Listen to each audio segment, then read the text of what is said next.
Assalamualaikum warahmatullahi wabarakatuh.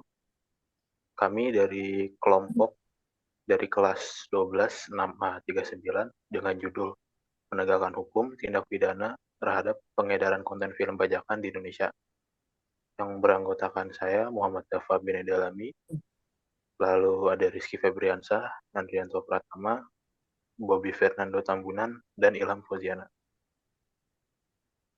Lalu di sini untuk bab 1 akan dibacakan oleh Rizky Febriana. Dipersilakan. Baik, di sini saya Rizky Ferdiansyah akan menjelaskan pendahuluan internet yang semakin mudah diakses di berbagai wilayah Indonesia memungkinkan masyarakat untuk menikmati berbagai jenis hiburan, termasuk film, dengan cepat dan murah. Namun, kemudahan ini juga dimanfaatkan oleh oknum-oknum yang tidak bertanggung jawab untuk mendistribusikan konten film bajakan secara ilegal. Pembajakan film merupakan pelanggaran terhadap hak kekayaan intelektual, terutama hak cipta eh, pencipta dan atau pemegang hak atas karya sinematografi. Selanjutnya,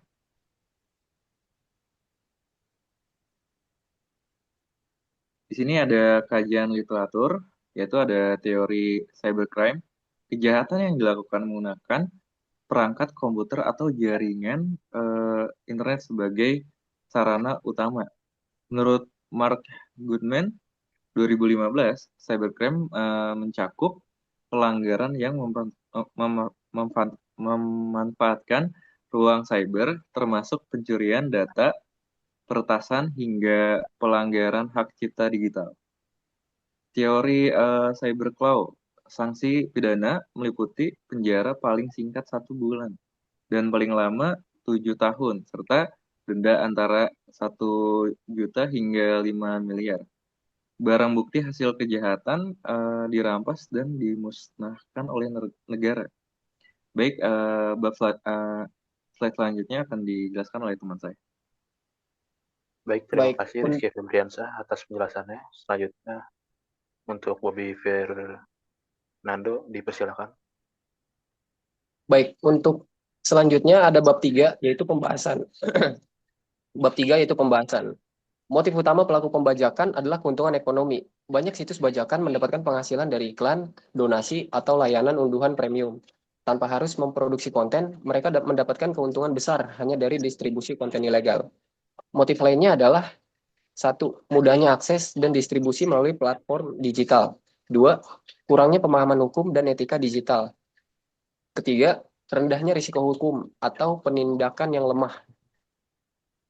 Lalu penyebab lain dari maraknya pembajakan adalah akses internet luas dan murah. Masyarakat dengan mudah menemukan dan mengakses film bajakan.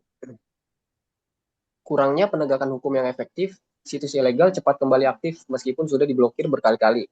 Selanjutnya, minimnya kesadaran masyarakat tentang hak cipta. Banyak pengguna tidak merasa bersalah menonton atau mengunduh film ilegal. Lalu, keterbatasan platform legal, tidak semua film tersedia di platform resmi, dan biaya langganan yang cenderung cukup dianggap mahal. Dan yang terakhir, kurangnya kerjasama lintas sektor. Penegakan hukum masih belum melibatkan secara aktif penyedia internet dan pemangku kepentingan yang lain. Untuk selanjutnya, saya serahkan kembali kepada moderator. Baik, terima kasih banyak atas penjelasannya Bobby Fernando. Selanjutnya di sini akan dilanjutkan oleh Ilham Fauziana. Untuk Ilham Fauziana, dipersilakan. Baik, di sini saya akan menjelaskan untuk slide ini upaya penanggulangan.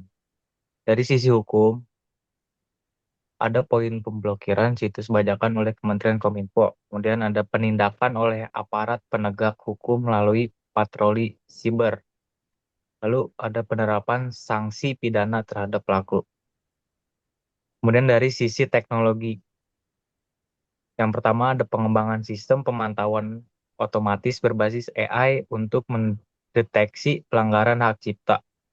Lalu yang kedua ada kolaborasi dengan penyedia layanan internet atau ISP untuk memblokir akses ke situs bajakan secara permanen.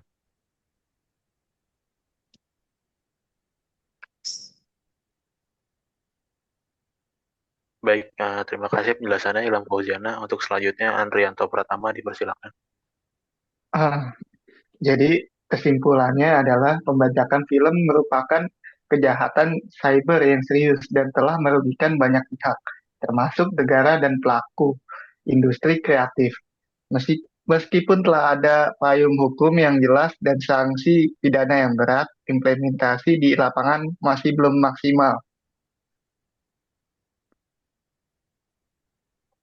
Baik, terima kasih banyak Andrianto Pratama atas kesimpulannya. Untuk selanjutnya saran akan dibacakan oleh saya.